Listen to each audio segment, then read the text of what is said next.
Hey there. My name's Gilbert the Grape, to be precise. Yeah, it's a weird name, I know, but don't blame me, it was my dad's idea. Anyway, I'm about to take a pretty wild journey through the human body, and I'd love for you to tag along. Trust me, it's gonna be epic. Our adventure begins in a typical office lunchroom. The human opens his lunchbox, and there I am, tucked away with a turkey sandwich and a cup of yogurt. Not a bad spread for lunch. He grabs the sandwich first, takes a bite, and just like that, it's showtime for me.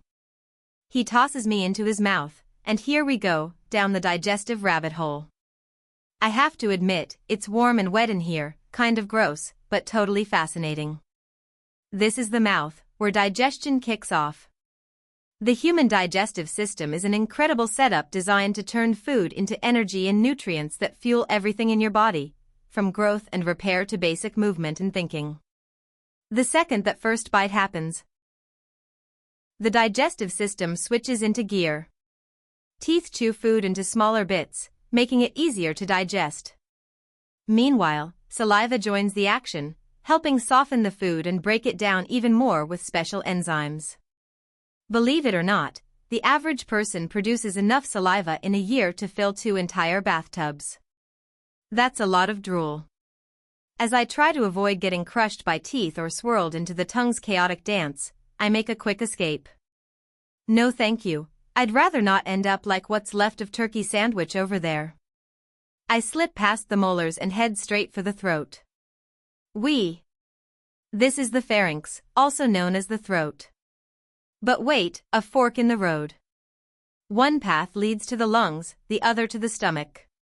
I take a guess and, oops, I pick the wrong path. Suddenly, the whole place starts shaking. The human starts coughing hard, clearly something's not right. I almost ended up in the lungs. Thank goodness the body has reflexes to eject me from the wrong pipe. After a good coog, I get another shot and finally make the correct turn into the esophagus. This is a long, muscular tube that connects the mouth to the stomach. I like to call it the food chute, though it's tighter than I expected. As I move down, I can feel the muscles behind me squeezing and those ahead relaxing. This rhythmic motion is called peristalsis, and it's what keeps food moving through the digestive system. After just a few seconds, I've reached the lower end of the esophagus, where a valve-like muscle called the lower esophageal sphincter opens up to let me into the stomach and then quickly closes to keep stomach contents from rising back up. In a way, it's like digestive security clearance. Welcome to the stomach.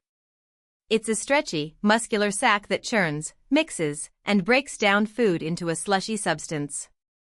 The walls are strong and constantly moving. This place means business. But suddenly, it gets intense, the stomach acid starts flowing. It's super strong and feels like fire. This acid plays a vital role in breaking down food, but if I stay exposed too long, I'll turn into grape jelly. Thankfully, I came prepared. I brought a protective bubble device, something regular food doesn't have, but I've got special privileges. One press of a button and I'm sealed in my personal little shield, safe from the acid storm. Now I can keep narrating without becoming part of the mush. From here, it's on to the small intestine.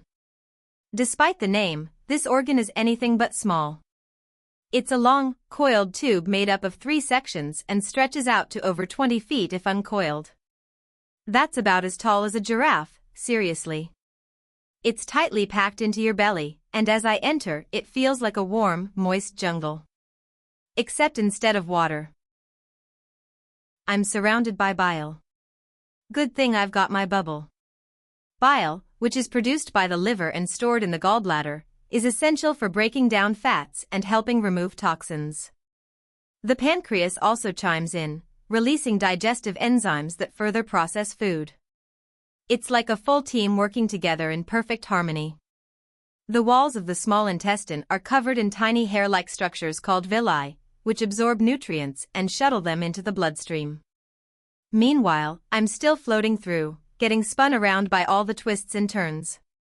The muscle contractions continue, pushing me along like a water ride. I'm starting to feel a bit dizzy, but there's no slowing down now. After the small intestine finishes doing its job, I make my way to the large intestine, also known as the colon. It's shorter than the small intestine but wider and still an essential part of the digestive journey. The large intestine is about 5 to 6 feet long and plays a key role in absorbing water and forming waste. Almost immediately, I realize I'm not alone. I'm surrounded by trillions of bacteria. But it's all good, these are the good kind. Your gut is home to friendly bacteria that help break down the leftovers from digestion and extract any remaining nutrients. They also produce vitamins like B and K and support the immune system. So even though it sounds weird, having lots of bacteria inside you is actually a great thing. As I move along, I spot the appendix. It's a small, finger-like pouch at the start of the large intestine. It doesn't do a whole lot anymore, mostly just holds extra bacteria and helps with immune response. You can live without it, and if it gets infected or inflamed, doctors can remove it without much trouble. Luckily, the human I'm inside still has theirs. Onward we go, deeper into the colon. Without my protective bubble, I'd be getting drier and mushier by the second. The colon absorbs all the leftover water, turning what's left of your food into stool, yep, poop. It's here that your body forms what eventually gets flushed away. The bacteria are still working overtime, making sure everything's processed properly. Too many or too few of them can lead to digestive issues and even affect your overall health, so the balance is super important. Now I'm traveling through the left part of the colon, and things are getting pretty full in here. When there's too much waste for the colon to handle, it dumps it into the rectum, the final chamber of the digestive system. It usually takes about 36 hours for what you eat to get this far, but I'm zooming through like I've got a plane to catch.